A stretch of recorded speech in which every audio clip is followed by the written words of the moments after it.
Welcome to Talking Giants presented by SeatGeek. I'm your host, Bobby Skinner, here with my co-host, Justin Pennick. We got ourselves a long interview with Dan Schneier, Big Blue Banter, CBS Sports. Good interview, right? We hit on a lot of stuff like state of the Giants, whether it's quarterback, whether it's Shane Bowen as a defensive coordinator. It was a really fun interview, Justin, and we had a really fun weekend at the Dexter Lawrence Brandon Jacobs license plate guys softball game in Pomona, New York. Yeah, it was a lot of fun. It was great seeing you, seeing you. It was great seeing you. It was great seeing everybody that kind of came out to that. Um, had a great time. Wandell Robinson absolutely dominated and was pimping home runs. Gunnar Olszewski was really good at dodgeball. Deontay Banks really good at dodgeball. Deontay Banks looking a little yoked, by the way. I saw Kavika Mitchell, who is a much shorter human being than I thought. I actually think that he shrunk from his playing days. And Jay Alford personally waved to me and signed a mug for me. Yeah, it was a great time, great weekend. If you're not interested in any of us talking about this, just go see the timestamp of the Dan Snyder interview. But I do want to talk about it. Just it was a very cool event. Thank you for LPG for hooking us up with the box, and then Yes. because of that, thank you very much to whether it was Kyle, both the Dans, Michael, who like they just donated to the charity. We were able to give away a $1,000 donation through those guys, which was really cool. And we got to, talk with everybody. The Loge box is actually perfect. I was worried that it was going to be too nice and secluded to where we wouldn't get to see anybody, but people were able to come up and talk all day. So we really enjoyed that part of it. And the softball game was just a good event. They were able to raise a good amount of money, get out there, have a good time. I hope not too many people saw my personal license plate on my rental vehicle. I was shocked when I saw what it was. Um, and I got really lucky on Sunday, Justin, because we had a lot of time to kill before we went to the airport. So we just got coffee and then just drove like 5 minutes, and we just drove into the Nyack like festival and Oh, like hell yeah. got. Oh, it was a godsend. I was like, we were like, how are we gonna kill time? Like I was like, I do not want to go to the mall for 4 hours. I just really don't want to do that. And we just walked into like this festival farmers market thing that we had a great time at. So good weekend. Nice. Nice. Nice. So some of the players got a chance to talk to the reporters too. And really the funniest thing that came out of that was Brian Burns saying, "Oh yeah, the sky's the limit." Working a lot with Kayvon Thibodeau. And then what he's learned about Kayvon is that he's a really interesting individual, but he likes him. I didn't even see that quote. Yeah. Yeah, which honestly, Kayvon is an interesting dude. Like we know this. He's a dude that's about, hey, it's the brand and everything like that. So I thought that was really funny that basically these guys have kind of just met and they're just starting to work with each other. And Brian Burns like, hey, he's an interesting individual, but I like him. That was funny. Smoking in the outfield. So was Oh yeah, very he happy was. to. That was the coolest part of it. Is he is smokers in the outfield. He was playing shortstop during slow pitch softball, just smoking a little cigar, and I'm like, oh, that is Kayvon Thibodeau really be like me, huh? He's just like me for real. He just like me for real. So Smoking Woody liked that. He had a tweet I saw that was Mm. like really supporting him on that. So that was good. So yeah, very, very cool event that they were all able to put together. Long time coming, and it was cool. So glad it all went well. But we're gonna kick it to the Dan Schneier interview. Justin, why don't you talk to us about something before that? I'll talk to you about something. Giants start OTAs today, right? OTAs, baby. Next podcast, maybe we'll have a reporter on talking about OTAs. That would be fantastic. And it finally feels like baseball season. What? And yeah, it's a little early to start looking at the standings and the scoreboard watching. I look at the standings all the time. The Yankees are in first place. But it's never too early to get in on all of today's action at the DraftKings Sportsbook. It's super easy for first timers to get started. Try betting on something simple, like picking a team to win. Or I always like to pick Juan Soto or Aaron Judge to walk in their first at bat because odds are they're going to do it. The odds are good. Bet on Bubba Wallace in the DraftKings car. Bet on Bubba Wallace and the DraftKings card. Go to the DraftKings Sportsbook app, select your squad, and place your first bet. It's that simple. So download the DraftKings Sportsbook app now and use code WORLD. That's WORLD. That's code WORLD. Talking Giants versus the world. Only on DraftKings. The crown is yours. Gambling problem? Call 1-800-GAMBLER. In West Virginia, visit www.1800gambler.net. In New York, call 877-8-HOPE-NY or text HOPE-NY 467-369. In Connecticut, help is a problem for gambling. Problem gambling, call 888-789-7777 or visit ccpg.org. Please play responsibly on behalf of Boot Hill Casino and Resort in Kansas. 21 plus age varies by jurisdiction. Void in Ontario. One no sweat bet per new customer issued as the bonus bet based on the amount of initial losing bet. Bonus bets expire 168 hours after issuance. See dkng.co/baseball for eligibility, wagering, and deposit restrictions, terms, and responsible gambling resources. Bobby Skinner, you'll be glad you did. You'll be glad you did. And here's Dan Schneier of CBS Sports. All right, we now welcome on to the program Dan Schneier of CBS Sports and Big Blue Banter. We just talked to you like a month ago on our Football Today show. So usually it's like, hey, how you been? It's been a while, but it hasn't been a while. But how are you after the draft? Doing well, doing well. Happy to be back on the show. I love doing this pod every year. I've had some time off since the draft, which is always nice. I had some time off last week, a little bit this week, and then next week I'm doing a big trip. So very excited, though. I am doing your most hated thing, Bobby, which is, of course, golf. I'm doing a golf trip next weekend. So we just did this on Football Today. I don't hate golf. I hate golfers. Well, I am now one of those people you hate, though. I'm not like I'm not like maybe it's just like there's certain level of golfers that you hate. I don't think I'm at that level yet. I hope. Yeah. There is a level. One, is it your profile picture is a big giveaway, and two, if you saw a video of someone honking their horn at a golfer, what is your reaction to that? If your reaction is that's funny, I'm cool with you. If your I laugh at those videos. I like those is videos like, a lot. oh, how dare you like that? Then that's the cutoff there. Yeah. Or if you work at a golf course, there was one time I went golfing with me and my brother, and we went in the afternoon for the afternoon special, and the golf cart was just out of juice on the 10th hole. Okay. And so we pushed the golf cart back to the clubhouse, and the first thing the guy says, instead of being like, hey, sorry that you had to literally push your golf course back, is like, you guys can't be sharing clubs. That's when I really got out on golfers. There's I was too like, much I'm sorry. You also can't give me a golf cart that runs out of power on the 10th hole. Yeah, that's on them. But we're here to talk about Giants draft and not trigger the golf people who are very easily triggered. We're here to talk about the New York Giants and how we look at this team after the draft. Parts of their draft. I'm honestly more excited to talk to you about the day 3 guys than the front of it. But we will start with the first round pick, Malik Nabers, right? I think we were on similar pages. Where were you on, the Malik Nabers versus JJ McCarthy? Like, what would your reaction been if they did pull the trigger on McCarthy? Because they didn't have to trade up. They could have just simply taken him there at pick 6.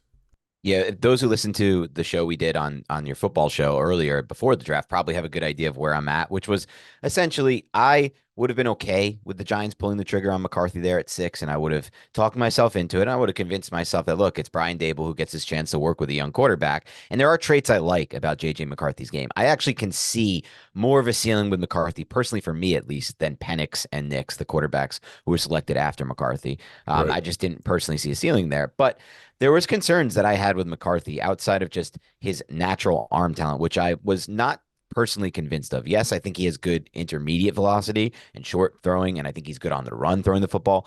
But the deep stuff like that, when you watch the film, you're like, I don't necessarily know if this can just be fixed mechanically. Maybe it can be, but sometimes when you watch him really throw his whole body into a throw, you're like, is that going to play at the NFL level? I'm not certainly sure. But the bigger red flag for me with McCarthy always was one that nobody really discussed during the pre-draft process, which was his weight and his frame. And look, he's younger than Jaden Daniels, so maybe you can hope that he grows into his frame. He starts doing squats like Jalen Hurts and really works on building that out. But he had to put on a lot of weight for the combine, and it was fake weight. You could see it in his face. It looked bloated. Same thing went with Jaden Daniels. So I think more likely those two are athletes that are going to play in the 200 range, potentially sub 200 range. And there's just not a lot of quarterbacks. We talked about this on that show, Bob, but there's just not a lot of quarterbacks who have even played in the NFL, let alone been successful in the NFL. And even those quarterbacks have only had a few successful seasons, save for Kirk Cousins. Jeff Garcia had one. So there were red flags that brought me to the point where I wasn't convinced. I didn't have a conviction on any quarterback in this class except for Drake May and Caleb Williams. So for me, I was happy to take Malik Nabers. I am Malik Nabers above Rome Odunze. Right away in the process, he was one of my guys. I didn't put him in the My Guy show because we don't put obvious blue chips in that show. But I believe, based on what I've seen, that he's going to add a different level of explosiveness to this offense than they've had since Odell Beckham, basically at that wide receiver position. And I think that's a good question, because one of the things I want to ask you is talk about Malik Nabers' ceiling. Now, obviously, I think his ceiling just overall as a football player, especially as the Giants figure out their QB position, it should be wide receiver 1. It should be, hey, we look at the top 10, maybe even top 5 receivers in the league, and hopefully Malik Nabers can get there. But I'm even interested about this year and what he could be this year. And I especially take into consideration QB play from either Jones or Locke, because I think stylistically, they're two very different quarterbacks. How do you view Malik Nabers' ceiling this year? Like, do you think he could be one of those players that gets like 130 targets even from the rip his rookie year?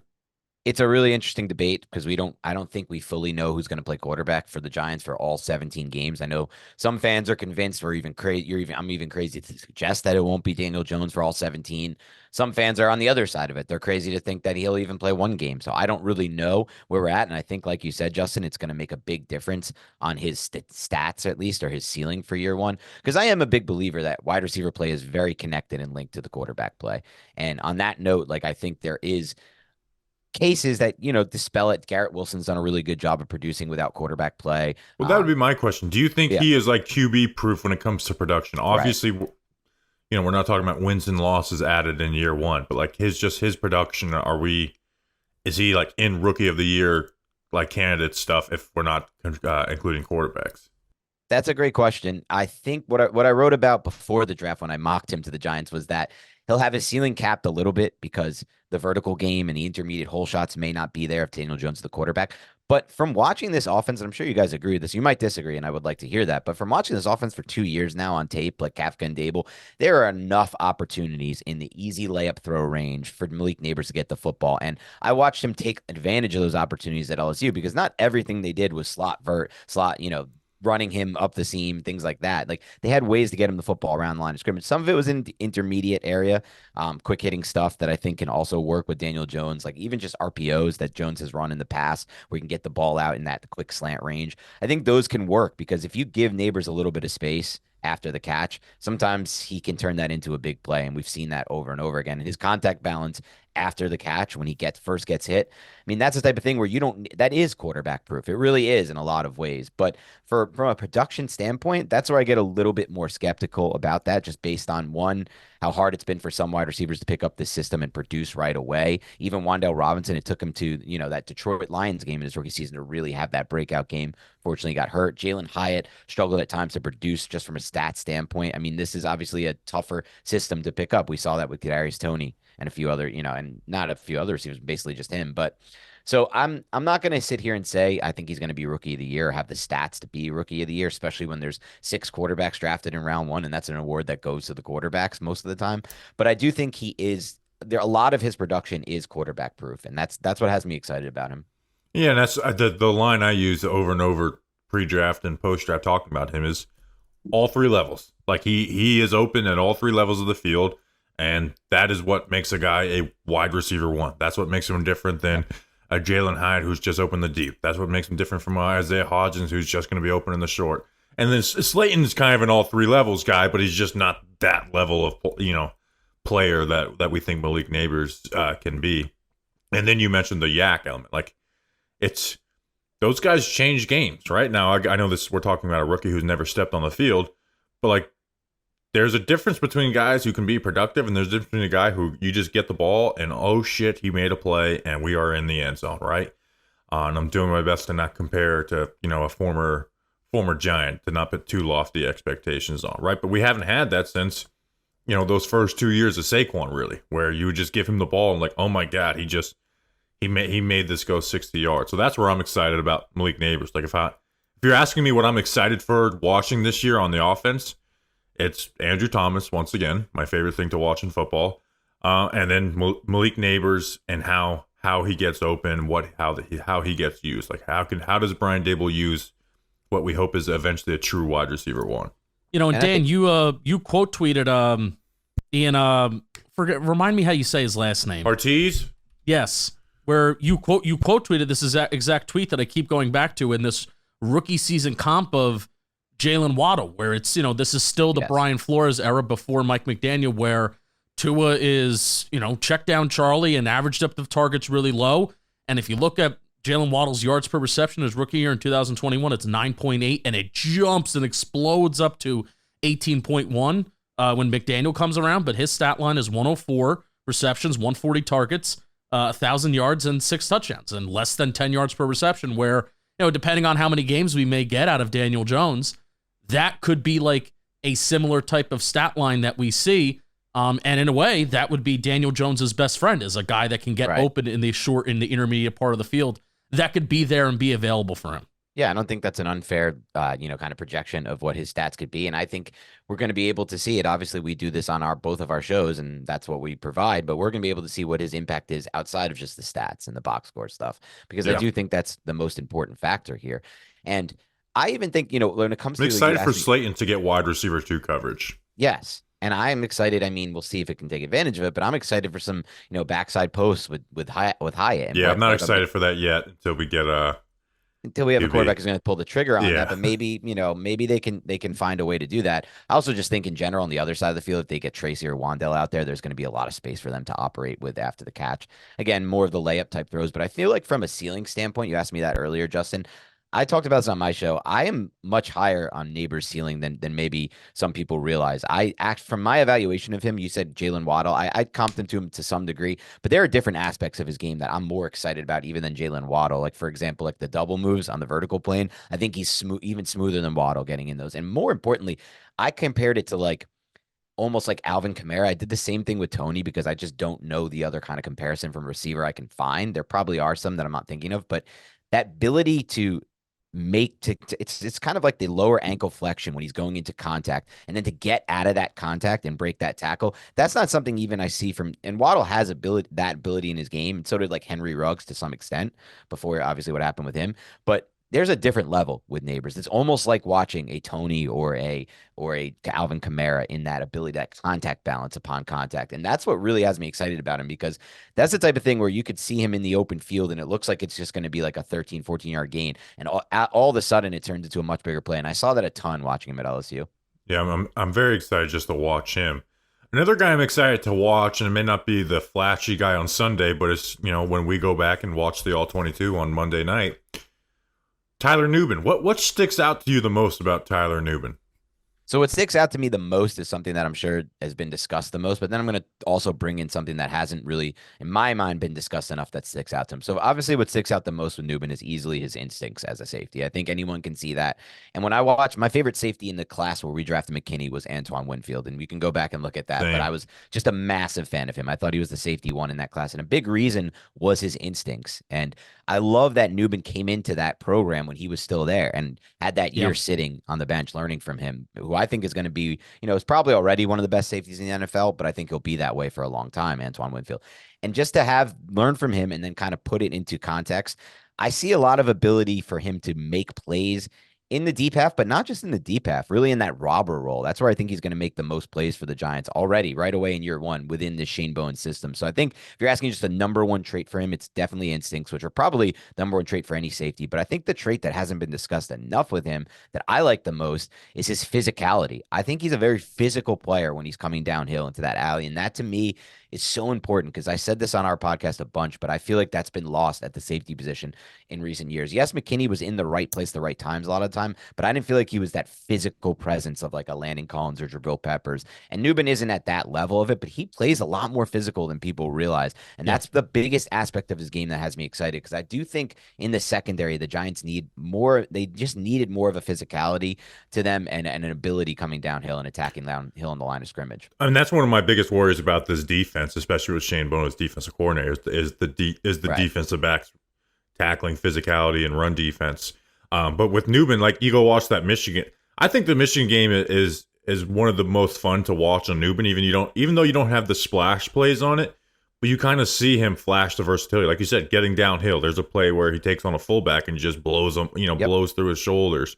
And you get to see him in a good amount of man coverage reps on that Michigan tight end, Loveland, I think his name is, who's like projected to be a first round next year. It's like he beat him in man coverage. And after watching a lot of JJ McCarthy film, you're like, this tight end is he's legit, right? He was the guy that was, Very. doing shit for JJ McCarthy in that offense outside of Roman Wilson.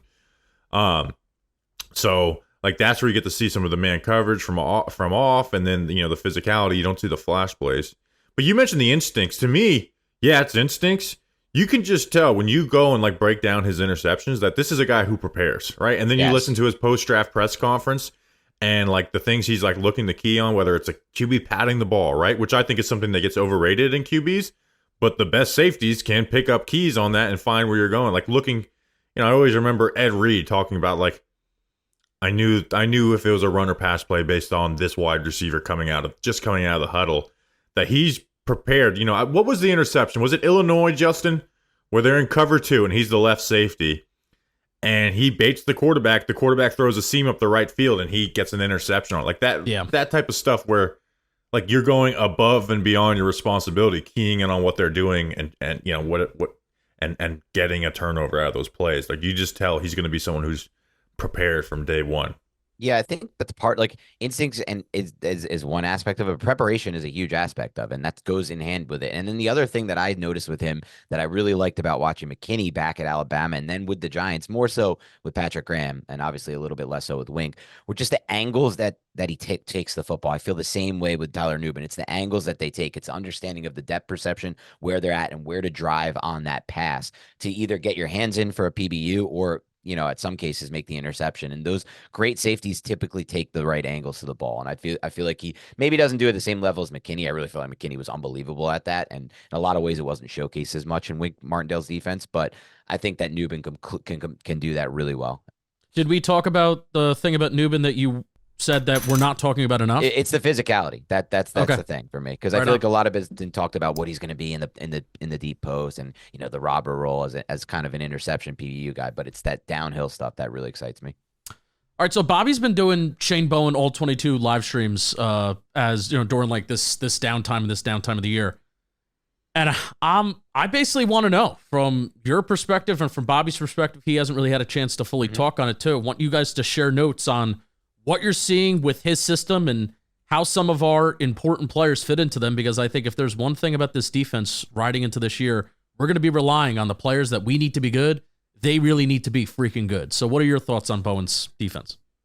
I'll share my brief thoughts and then see what Bobby has to say. I'm curious what he has to say. I mean, the first thing I want to start with is just, I think this more so than ever, this system is going to be reliant on the front four, and it's not always going to be a so front much. Four, it's just that's what it is. That's the system, and that obviously we've seen that with a lot of teams. They're making that move, but it's why I'm so intrigued by some of the players. Like we don't have to get into individual players if we don't want to now, but guys even like Jordan Phillips to me. Like I know it's like a flyer signing at the end of free agency, but I think about him and Dex next to each other on the line of scrimmage in this specific system, and I'm like, that could be the lifeblood of how they're, because we've seen throughout the past, what has Shane Bowen been able to do? He's been able to stop the opposing offense in the red zone. He's been able to be good on third downs, and then he's been able to be good in the run department, like a good run defense. And part of that, I think, is system based from what I've seen. And it just all does start with that front four. That's like the number one thing that I've seen from Bowen. Is that where are you at with that, Bobby?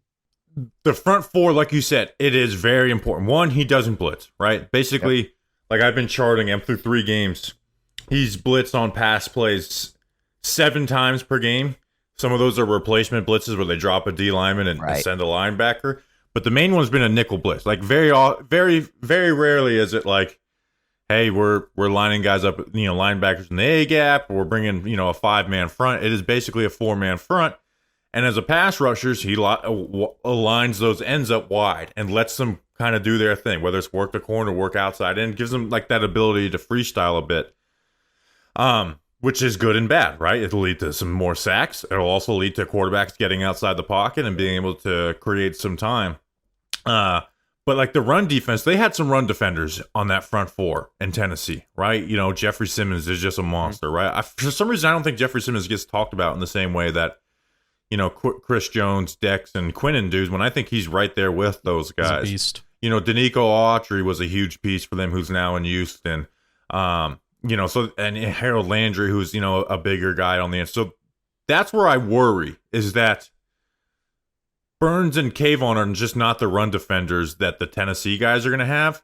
And the biggest worry on top of that is their DBs could fucking play run defense, right?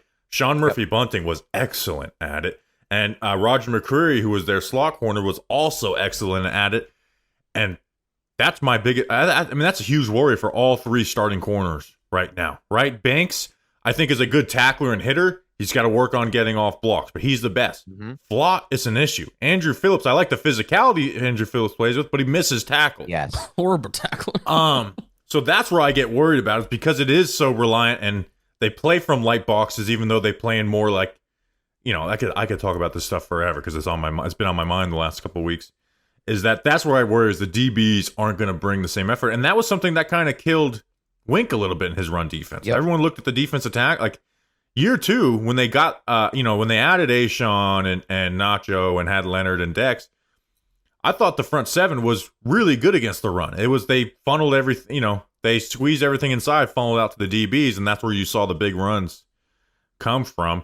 Now, when you play from those light boxes, it also forces team to run inside the tackles, and that allows Dexter Lawrence to be more than just a guy who takes up 2 gaps. It allows him to be a run stopper who can start getting those tackle for a loss, run stop numbers that he hasn't always had, despite the fact that the film's excellent. On that, I just rambled for like 20 minutes. No, I like it because it's fresh on your mind, and I haven't had a chance to watch those live streams yet. I was gonna catch one, and then I had to do something. They're long. They're 2 hours per game. No, I but understand I would like if to they're not watch getting them, views. honestly. No, but to be honest, I would like to watch, especially because I really haven't taken a look at this defense since he was hired.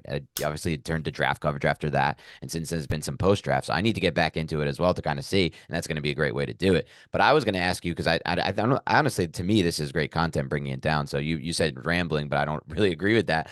But I would ask you how, because the thing I'm most curious about, I agree with you. The front 4 is going to be the lifeblood. We're going to see more wide 9 alignments, and those DBs are going to have to be able to tackle. But second level is where I'm kind of most not concerned, but like curious as to how this is going to go, because obviously Micah McFadden at times played great last year. I thought he had a nice 4-game stretch in like the middle point of the season, maybe a little bit of regression. Obviously, you could see the missed tackle rates from Pro Football Focus. I think those are a little overblown, but it is what it is. It's an area he needs to improve. And Bobby Okereke was just lights out, in my opinion, on tape there for, like, again, mostly that 4 or 5 game stretch in the middle, but also just overall great season.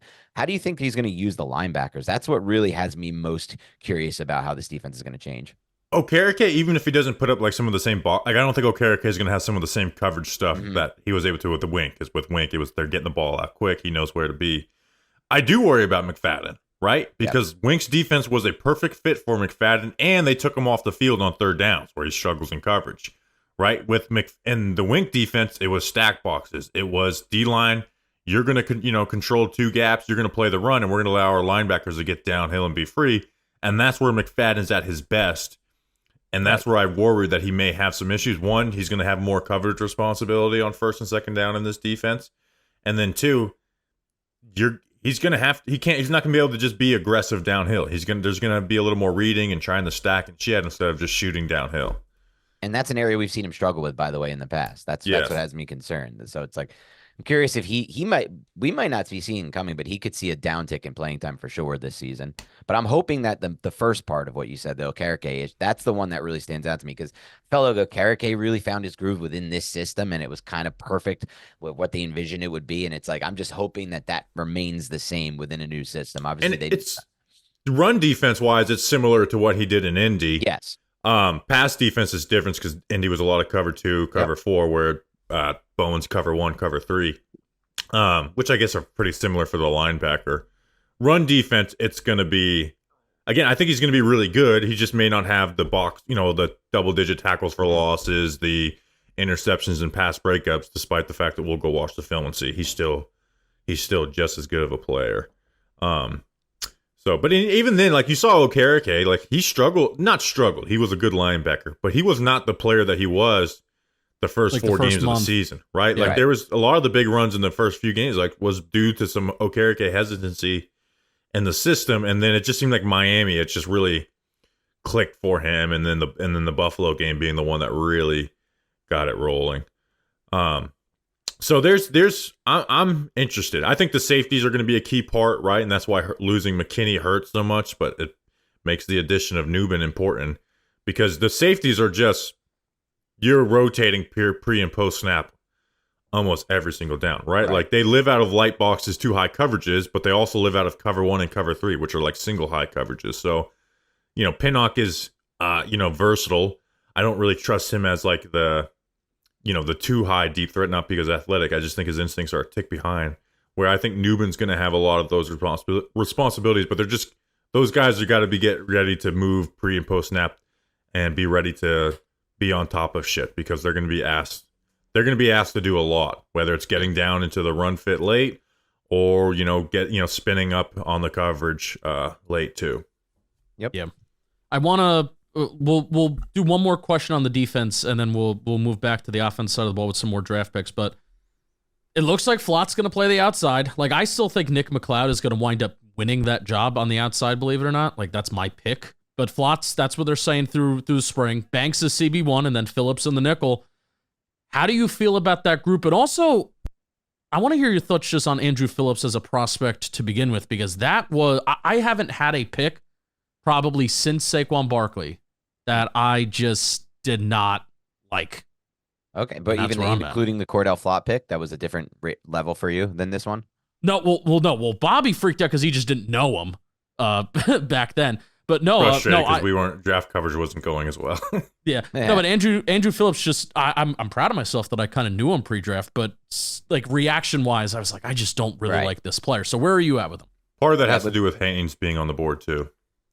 Right. And I think you guys did a great job of breaking this down in one of your post-draft shows where you're looking at because there were so many Giants fans after the draft who, even to us, were complaining, like, how do we go a whole draft without taking an offensive lineman? And I'm just like, look, I understand this idea conceptually. This is part of the problem I always have during draft coverage with fans. It's like, you cannot just look at this board and be like, we go O-line here, we go DB here, we go this here, this there, because that's just how you ruin a franchise. And I'm not sitting here saying there were no opportunities, because I think you guys broke it down well. There was an opportunity sitting right in front of their face there with the 70th pick to take 2 offensive linemen that a lot of people had higher on their boards, maybe than even Andru Phillips, though I know some people liked Andru Phillips a lot.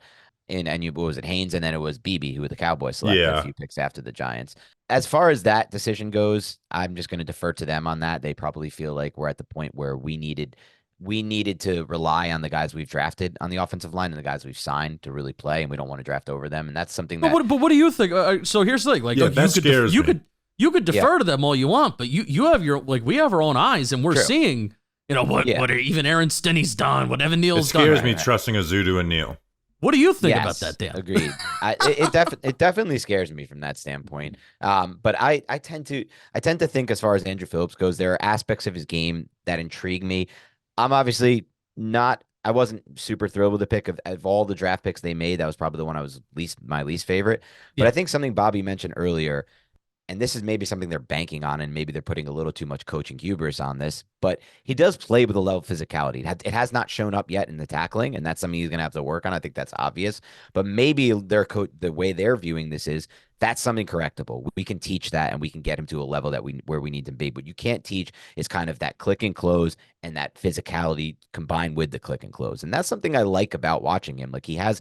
To be fair, though, it's also something I liked about watching Cordell Flott, the click and close, that ability. It's my favorite thing to watch with a corner. It's why they like have similarities, Where Phillips has more size, though. That's right. Nice. Phillips is kind of a more compact athlete, and even a more explosive athlete. I think he was like 43-inch vert and crazy broad. Like, he's even more explosive out there. But it's really just that ability and off coverage to click and close and come downhill. And it hasn't shown up yet with Flott. I think injuries are a part of that. And I think personally, I still have an expectation for Flott, and we'll see if I'm wrong about it. But I think this system's going to fit him really well. And now it's up to him to stay healthy and kind of play within it. But both of those players, to me, have the upside to fit the system. That doesn't mean they're going to fit. I say this all the time on my show, and this is why I'm happy to agree with you both on this draft pick. The riskiest pick to me on day 2 of any draft, rounds 2 or 3, is always going to be a defensive back. And that I even have to include Nubin in that mix, because they're smaller football players. They play off the ball. They're not involved in every single play like the trench players, and they tend to have more of a chance of injury, in my mind, at least based on their size. So, and not just that, I think if we look at the history of corners, there's been a lot of busts on day 2 at that position, specifically corner, because it's a tough position to play in the NFL. It's just like offensive line. You're backpedaling and they're attacking at you. So if I was going to pick a pick that I'm least excited about or least happy about, it probably is that pick. But I still understand why they did it, honestly. And I think that if you're asking me to project forward how it's going to be, I think you're going to probably be right. McLeod's going to play more than people think because every time I've watched McLeod, and he's been a big Blue Banter kind of sleeper on film, him, Bellinger, Mm-hmm. a few of these other guys that just look better on tape than the perception is. I can get behind that, but I think they're going to, I think ultimately this pick is going to come down to him and if he can kind of make that transition in the NFL, which I think personally is a lot harder for corners than almost any position. Yeah, and with Phillips, like I had him. That's where I had him going, or not Mhm. going, but that's where I had him was like a high, the top of the third round, which is Right. where he ended up going. But the notes are like great and worrisome. Like I have talented cornerback who needs to figure out a good amount, good long speed and doesn't get beat over the top. Change of direction and burst is great. Smooth transitions, Yep. physical and press. Confident to not overextend. Hands at the stem and at the catch point. And off is influenced by vertical sell, leaving him behind. Quickness to close cushion is deadly. Keeps eyes on QBs from backpedal. Feels wide receiver well with his back turned, but has given up contested catches. Competitive run defender, but bad tackler. So there's like all these good things, like you said, but there's just like a big but compared to, like tagged with it, where it's like, hey, good at all this, but the catch point, but grab, Right. but bad tackler, but plays too conservative and off coverage. So, and to me, it's more about I really like Christian Haynes, Right. like even more so than Cooper Beebe. Beebe, who went to Dallas. Like I really liked Haynes, and I thought that was I thought that was just a golden calf just sitting there for you to like have that's awesome day two. And I think I am worried that the last 2 years of the offensive line has been more band-aids than trying to really invest in it. Year one, a lot of investment, great process, horrible production, right? Neal doesn't work out, Azu doesn't work out, Glowinski doesn't work out even for what we thought, for even with low expectations for him. Feliciano did what he was paid to do. McKeithen's a fifth round pick, not going to ask much of him. And then the last 2 years, I worry. Like, let me ask you this. Mhm. This is my biggest worry with the offensive line. Evan Neal's going to be the starter to begin camp at right tackle. I think that should be the way. A huge investment. You got to give him first shot at it. What do you do with Jermaine Eleanor? One, if Neal looks good, and then two, if you don't. Like, how is Jermaine Eleanor's camp going? Is he going to start off at guard and then move back to tackle? Is he just going to be the backup tackle? And if he's better than Neal, he's the starting tackle, which I think is the best plan. But I just don't think they're going to. I just have this worry that they have like a loser at right tackle gets to be guard Right. type of thing. Because I think that second guard spot is a huge hole on this team. I don't think Aaron Stinney and Josh Azudu are competent pieces to slate in there. That's fair. And I think those are all fair assessments. Even when I look at that pick, I wonder with both those two linemen on the board, like how much of it was needs driven for them. And I don't know the answers to that. I know that they didn't really have many pieces in the secondary going into this draft, and they needed And I hate needs drafting. I agree with you. I do too. Like what was it the year? No, that year we should have taken Trey Smith, but we didn't know the medicals on that. But everyone's like, why do we draft off? I was like, you can't just draft positions. Like that's how you end up drafting badly. Yeah. My first draft day speech with Joe Shanks, we had 11 picks, is like, hey, a lot of holes. Do not try and plug the depth chart with this draft. Yes. If But you they draft 5 positions with these 11 picks, I'm happy with that. Like we don't need to plug holes. We I need to think find good they players. They would counter that by saying like on their board at the same time these guys are aligned as the best possible players so we can go with when the position, when the value meets the need. But you never know if you're unless you're in the draft room if you're allowing that to impact and bias you in any way. Like if you have two guys similar, maybe you do have a much higher rate on a Christian Haynes, for example, but you're allowing that bias of needing that defensive back to impact you. And I'm not so sure because I know for sure they want to give Evan Neal a chance to win this job. It's big for Joe Shane's tenure. It's big for And the I think Giants they in should general. give him a chance. And they think they should give him a chance as well because I know it's been a horrible 2 years for Evan Neal, but I also think like one of the more underrated factors in it, he's been not healthy at all for any of those 2 years. And maybe that's just who he is. Like maybe he's just somebody who's going to be injured a lot. And in that case, he's going to be a bust for sure because no one who's injured a lot makes it in the NFL. But I know that's been impacting him. I know it impacted him greatly in year one because that's something that we heard from John Schmelk. We had him on the show and he said Howard Cross, who's on the sideline, every single game is like, this dude is not moving like someone who's healthy at all. And I could see it. And he's still out there. And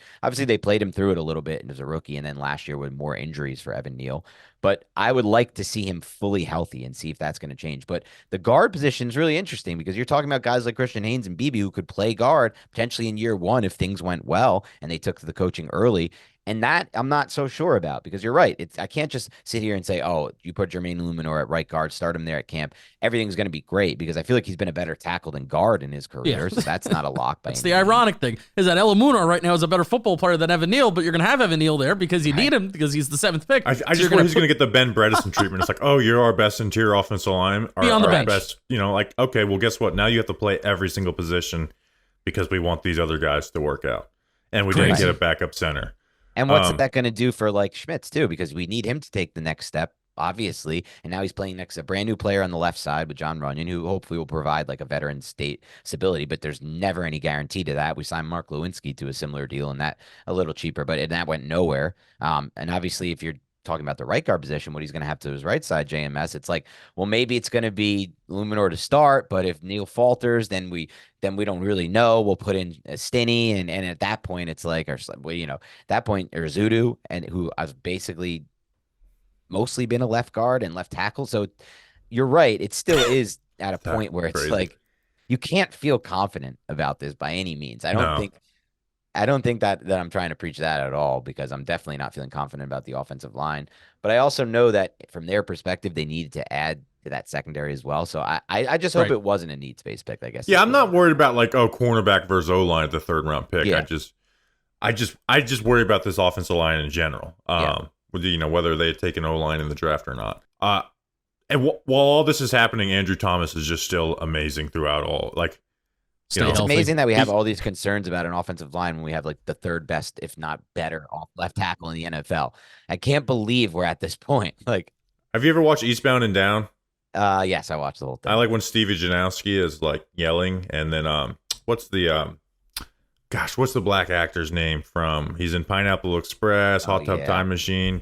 I love him. I can't remember his name right now. I don't know his name. He's in The Office. I don't know his name. Yeah. Let's see. Craig Robinson. How did I forget that? Yeah.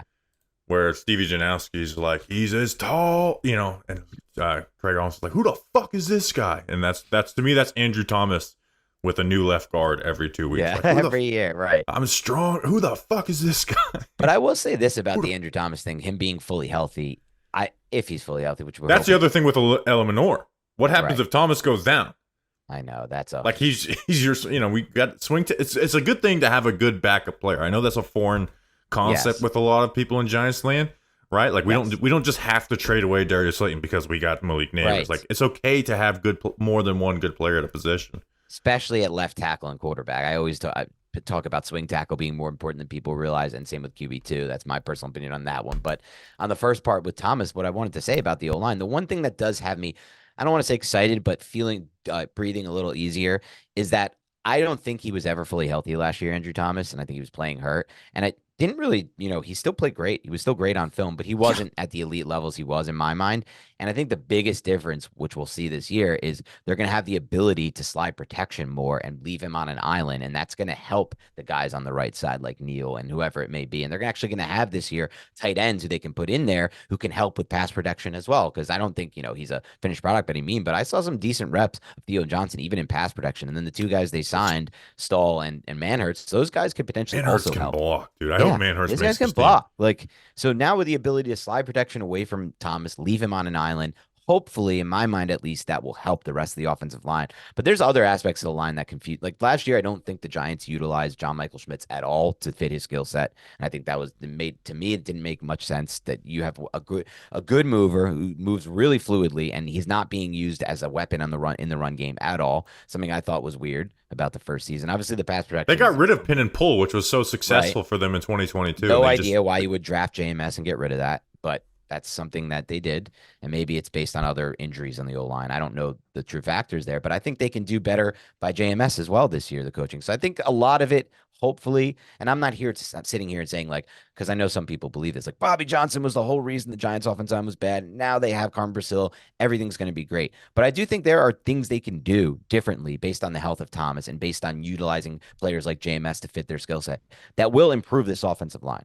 And Bobby Johnson was bad. The players got to play. Let's talk about something positive. You mentioned it. Theo Johnson was a my guy for you. He was tight end 2 in this class for me after Brock Bowers. Why do we like him so much? Yeah, he was also my tight end too as well. So there we go. Finally, I've been yeah. finding like Nate Tice was one. I was really excited when I saw he was in on the tight end too. I love this guy. Pre-draft, I had a clip that said if any one of these tight ends, like we look back and just hits big, it's him. Now I have the pressure for that to deliver. But I'm so excited for this guy. Maybe not I got year a lot one, of pressure but too because I've gone all in. I think it was like January or February when I called him the tight end 2 on our Dynasty show on CBS, and like Keith, our host, was like, "What? That's who you're picking?" He's like, "Really?" And without looking at the combine and stuff like that, like Yeah, I was just watching that. tight ends one day. I was like, "This class fucking stinks." And then I found Theo Johnson. It's like the Instagram reel where the kid starts singing the good one. I've been doing a lot of Instagram reel references. Me too. But yeah, why do we like Theo Johnson so much? So I think when it comes to Theo, the first thing I want to address is that if you look at recent history in the NFL, this position specifically, tight end, is a really tough position to transition to in the NFL. I think it's arguably the most difficult because of what you're asked to do. But what we've seen is, at least in recent years, athleticism is the big projector moving forward when it comes to going from college to the NFL. And obviously everyone's seen it, but Theo Johnson's one of the most athletic tight ends in the history of the combine. He was the 9th most athletic tight end compared to Jimmy Graham in that regard, like across the board. I don't personally think he's that level athlete, and I think maybe he tested a little bit better than what he is. But it's not like that. That's me saying he's not a good athlete because he's not that exact level. If he was the level of what he tested, we're talking about like what could potentially be a Hall of Fame level player if he was to, hit with the right coaching and do everything else, because that's the type of athlete he tested as. I think he's a little bit less than that, but there are still aspects of his game that you see on tape from an athleticism standpoint that really stand out. Like he can get in and out of his breaks. This is what I talked. The first game that I saw was Iowa, and I was just actually surprised by how well he was able to kind of get in and out of his breaks for a guy of his size, kind of transition his body. You'll see him pivot his foot and kind of, rotate his body back, eat on in and out, and just create space and separation. What I really love about his game too, outside of the athleticism, is his ability to pluck away from his frame with his hands. That's like, you saw it a lot at Penn State because there were a lot of off-target throws from both. Drew Aller stinks. But yeah, unfortunately, he's not good. I don't know if he'll ever be good, but he's definitely not good right now. His tape was really hard to watch. And I didn't think personally, not Cliff Robinson. What was the dude who was Sean Clifford, who went to the Packers? I thought he was not good either. Like not as bad as Aller was, obviously, because that was really bad. But he was not good either from a target standpoint. And I know based on the stats, Theo Johnson had the 3rd highest off-target rate of all tight ends in college football last year, and I think it was like 14%. That's a high percentage of his throws, or no, it was 11%. I'm sorry. It's a high percentage of those, 1 out of every 10, there's off-target. And a lot of those throws, I'd watch him extend away from his frame and make a hands catch. And I was like, wow, this dude has that ability as well, and that's a natural trait. In the red zone, though, is where I'm really excited about him early for the Giants, because I know from what I've seen, Mike Kafka and Brian Dable do a really good job of scheming up tight ends in the red zone. We saw it more, obviously, in 2022, the good season, but we've seen it both seasons. And I think in the red zone, he's going to be a big mismatch early on with that frame and that ability to catch away from his frame, because those are just 2 things that no matter what, if you don't have the right DB or linebacker to match, or whatever you want to call it, to match up with that in the red zone, it's going to be really difficult to stop if that athlete also has the ability to extend away from frame and make a hands catch, which I believe he does. I think there's so much room for untapped potential too. Like there are the routes that he runs in the middle of zone and the intermediate level that, ball may not got there, Aller didn't see him, or sometimes Aller, missed the throw. But I'm just like, if the right quarterback is there for the Giants at some point, they're going to be able to make those throws. They're going to be able to deliver the football to him in that area of the field too. So I think he can be an intermediate winner as well. And then obviously the last part of it, the blocking. I don't think he's coming in as like George Kittle or like the best blocker in the NFL as a rookie tight end, but you see flashes as a blocker combined with his frame, and you're like, this could be a 2-way tight end. The first the Giants have really had in my mind since basically Kevin Boss in that regard as well, like at least in the offering you more as a pass receiver as well. My film breakdown was filled with plays where either the ball was thrown inaccurately or just not thrown at all, because there's ability to run routes at all 3 levels with him. there's times where he's missed at all three of those levels. And just a good feel for like the defender, right? There's even one where it reminded me of Kadarius Toney versus South Carolina, where I can't remember what game it was, where this guy's just kind of riding in his hip and he just spins underneath for a little 5-yard in route and gets wide open. He's just got a good feel for that. And then the blocking, like that Ohio State 44 guy, JT Mulo or whatever, that guy gave like Olu and Joe Alt their worst film. And he has just pass blocking reps where he like just true pass set reps, just winning against him. And then so there's and that is there last times bit where you just mentioned, Bobby, if that carries over, that's a great point by you. If that carries over, he'll be on the field more than people think as a rookie, because the Giants are going to need someone to help in that regard as far as pass blocking at the tight end position. That's something that killed them at times last year, and they had to change their whole the Seahawks game or whatever. Yeah, let's keep Darren Waller on the field. A really great weapon. Totally alter their game plan because of that. Because this bum ass offensive line can't block. We're gonna have Darren Waller on 3rd and 7 instead of him going out and running. Jeez, Dan. And one little thing that I liked about Theo that just surprised me for someone of his frame and size in the red zone specifically was that I felt like he still has to work on it, but he had a good release package in the red zone and a good ability with his feet to create separation. That's not something I expected from a guy of his size. You combine that with all the other traits, and that's, again, I'm very excited about year one in the red zone with Theo Johnson. Yeah, his film is filled with good route running. I think it needs more consistency, right? Because there is, there's a good amount of plays per game where it's just like you're telegraphing where you're going. But there's so many like flashes of, like, to me, this is not like a Jatavion Sanders, fill in the blank, athletic tight end who lights up the combine that everybody falls in love with type of guy and then never pans out. To me, this is a guy who's like, no, he's just needs some more consistency. This is good route running. This is good blocking. This isn't just us falling in love with the fastest tight end. We're sitting here telling you this is not the JPP of tight ends. Yes, this is definitely not the JPP of tight ends. I have a trivia question for Dan, because we keep mentioning the intermediate part of the field before we get to one of our final things. So the Giants were actually like somewhat average and not above average, but they weren't bottom of the barrel in 20-plus yard pass plays. Where did they rank in pass plays of 10 to 19 yards last year? The Giants weren't bottom barrel 20-plus pass plays in 2023, you're saying?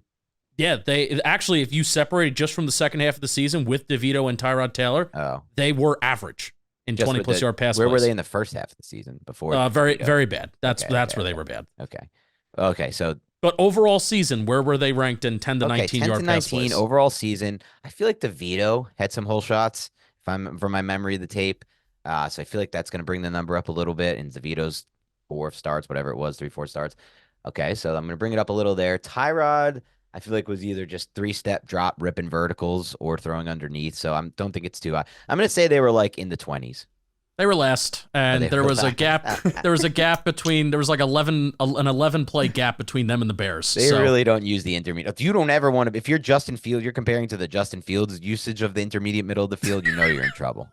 Yeah, I do think intermediate is actually where protection is the most important, because like the 20-plus yard, everyone looks at the 20-plus yard throws for protection, when in reality those are some of the quickest throws you're making because the guy's just going vertical. It's the intermediate, like that concept that they really like, that wave where it's the post and the 2 like deep digs. Dable loves that shit. Like he loves that shit. And you saw him towards the end of the year just kind of like spam it a little bit, but it takes forever to develop. So that's where I think protection takes a little more time. Everyone focuses on the vertical downfield, where I think those are less to do with protection than the middle of the field stuff. I would love that point's such a good point, Bobby, and I'm going to reiterate it. And I would love for the fans of your show that are listening and are fans of our show and all Giants fans to really let that sink in and hammer home. Like you should have seen it last year. You guys watched the games as well. A lot of those vertical throws that Taylor was hitting was not a product of protection. It was a product of him making the decision. And really, a lot of those were just 3-step drops, hit your back foot and throw the football. I think that's a great point. Those in-breakers, those are the ones that require more pass protection. Yep. Tyrone Tracy Jr. was a my guy for you too. How come?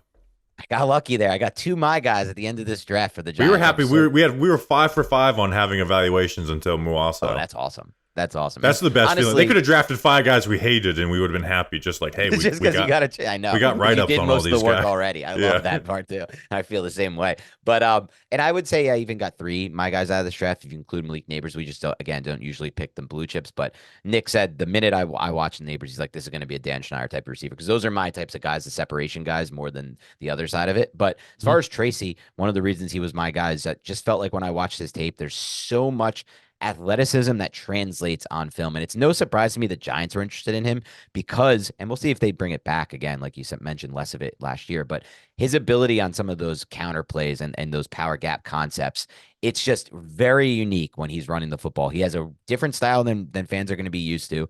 It's a lot of stop and start. It's a lot of setting up the blocks, getting skinny, setting up a lot less of that, but a lot of stop and start, a lot of getting skinny through the hole and then bursting.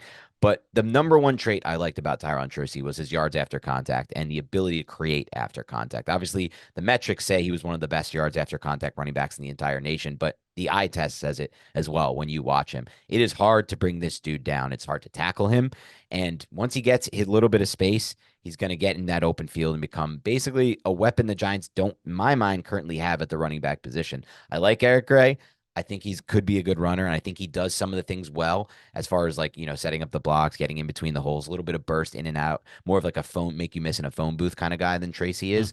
But I don't think he has that same kind of build up speed and power upon contact. So that was the number one trait I liked the most about him, and that's what I really look for: forced missed tackles and yards after contact as far as metrics that I follow. But then just from watching him play, I think, and again, we'll see if this happens, but we haven't really had it in our fanhood as Giants fans. But I think if things go right in the passing game for the offense in general, this is the type of guy that you can add to your system, and he can be at a completely different layer to your passing game than you've had at this point. Even with Saquon Barkley, no offense to Saquon Barkley, but I think there's a level of potential route running that he could bring to the table as a former wide receiver, and you could see it too just from watching him. I mean, the fun stat I like to go back to, it's meaningless, but it's fun, is he had more yards per route run as a receiver at Iowa than A.D. Mitchell had in any of his seasons. It's not just A.D. Mitchell. It's like A.D. Mitchell and one of those other top receivers that were drafted in the first 2 rounds in any season. And I think part of that is because of his ability to create after the catch. And so I think he can run routes better than any running back the Giants currently have. I think that's probably obvious as a former wide receiver. So if they can add that element to their offense, now they have a whole new wrinkle that we haven't seen a lot of through these years. And I think part of the reason he fell so far in the draft is the age factor. And be interested to see where he would have went if he was 22 years old. That's what I'm saying. If he was a 21-year-old athlete or something like that, we would have, because there's so much to work with from an athleticism and a tool standpoint, and already some solid film. So I think that's a value play for the Giants in my mind, because personally, I don't really care about running back age. I'm looking for the rookie contract, and that's basically it. I'm not a big fan of even the idea of re-signing these players, but if they do, whatever. Obviously, if he breaks through, that's another factor. But he doesn't have as much tread on his tires as a normal player of his age, right? Because he played the wide receiver position, so you have to factor that in too. So overall, I just think he's going to add a different level of athleticism to the Giants. Power, beyond contact, and then hopefully some route running that can help them create plays that they don't previously had in the passing game out of running backs. Which is frustrating because Purdue, all right, swing pass. They didn't actually use him as a receiver, which is. And that I think was a product of their offense too. Didn't you think so? Watching them, like it's the style of I felt like it was the style of offense they ran. And part of that also, by the way, which is not a red flag, but like something I'm at least considering and to be somewhat concerned of, is this all shotgun runs for Tyrone Tracy. Like you don't see. And so we'll see how that transition goes for him as well. Yeah, but like you said, the athleticism and pops off. And he is a guy who could make you miss. Where, like you said, Singletary's more the phone booth guy. Singletary too, but Gray. Both Gray and Singletary. Yeah. Gray kind of reminds me a little bit of Singletary. We'll see. Same. And here's where Tyrone Tracy, he wasn't a great blocker, but he did show positive blocking reps on film. Where I would have loved to know what the plan for Eric Gray would have been if he could have just been a competent blocker. Like, he was such a bad blocker that you just could not put him on the field. And then once Saquon came back, you're not going to split reps with Saquon Barkley. Saquon's going to get all those carries. So it'll be interesting to see where Gray falls into the plans. Has he improved as a blocker? Because that preseason game was awful. That was you cannot put this guy on the field level of bad blocking. And that one Miami game where he got his only real playing time, they asked him to block on one of those plays. Yeah. So it'll be interesting. Justin, do you have anything else? I know we've hit some good time. This has been a fun conversation. I'm excited to put this pod out. Yeah, the only other thing is I wanted to confirm that I was right on that 10 to 19 yard play stat thing. I was right. And the Giants were the only team in the NFL to have 2 whole games where they didn't even get a passing play of 10 to 19 yards. So how do you like that? What games were team. those? Yeah. What, I don't know. That would involve me more clicking. do you want to guess based on film analysis? I could try and find it. I see how good my memory is. I have such a bad memory. The 2 games they didn't have one of those passes. A 10 to 19. Now they probably had 20, maybe, but 10 to 19. This is very specific. Is Seattle possibly one of them? I feel like Seattle might be one of them. I feel like we might have gotten one versus Seattle though. I don't. If they got one in Seattle, I bet you they were DeVito games because DeVito was the ultimate, like that Commanders game. Oh yeah, the Jets game. The Jets game's obviously one of them, right? The Jets game has to be one of them. I'm loading up right now. Yeah, you're right. The Jets game is one. Pick. And I would say the Commanders game that he won might be one too, because that was the ultimate. Like, I love the coaching job in that game because they're like, fuck it, this guy is not going to run the quick game on time. He's just going to take sacks. No, it can't be Commanders game though, because I think Tyrod hit a couple like short intermediate. But they might have been too. No, long. I'm saying the DeVito Commanders game. Oh, okay, yeah. Because they were just like, screw it, we're gonna run play action. We're going to throw the ball deep because this guy's not going to run a quick game. So we're going to get my other guess in before you read it, by the way, Justin. Okay, so that you are right with who said the Jets? We both said Jets. It's not the Commanders. I'm thinking of that Saquon crazy grab he had. I'm going to go Raiders as the other one. No, because he had one of the Bellinger to the Raiders. Oh, he did have the Bellinger hole shot to the Raiders. Yes, that's true. I just remember Jones not missing a lot of throws in that game. Yeah, Raiders is on there. The Jets is correct, and then there's one more. This is going to drive me nuts. Should I give a hint? I'm going to say the Patriots. I'm going to say the Patriots game. They had a 10-yard pass play there because remember the Hyatt third down? I think that might have been 10 to 19. Oh, I thought that was 20 plus. No, the Hyatt third down juke that he caught that drag route. It is in division. Oh, but it's total yards. It's not the throw is between 10 and 19 yards? No, I'm talking about a passing play of 10 to 19. That changes everything for me. That changes everything for me, too. I was totally under the wrong impression here of what this was. So what's the other game? Dallas? One of those Dallas shit shows? Yeah. Yep. Yeah, because that Hyatt underneath, that was shallow cross. That's not a 10 to 19 throw.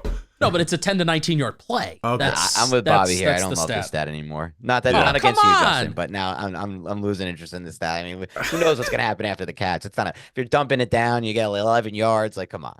Oh well, then I'll get off StatHead and Pro Football Reference, and then next time I know to load up PFF where they break it down to short, intermediate, and deep. I got you there. All right, Dan Schneier, we can where can people find your work?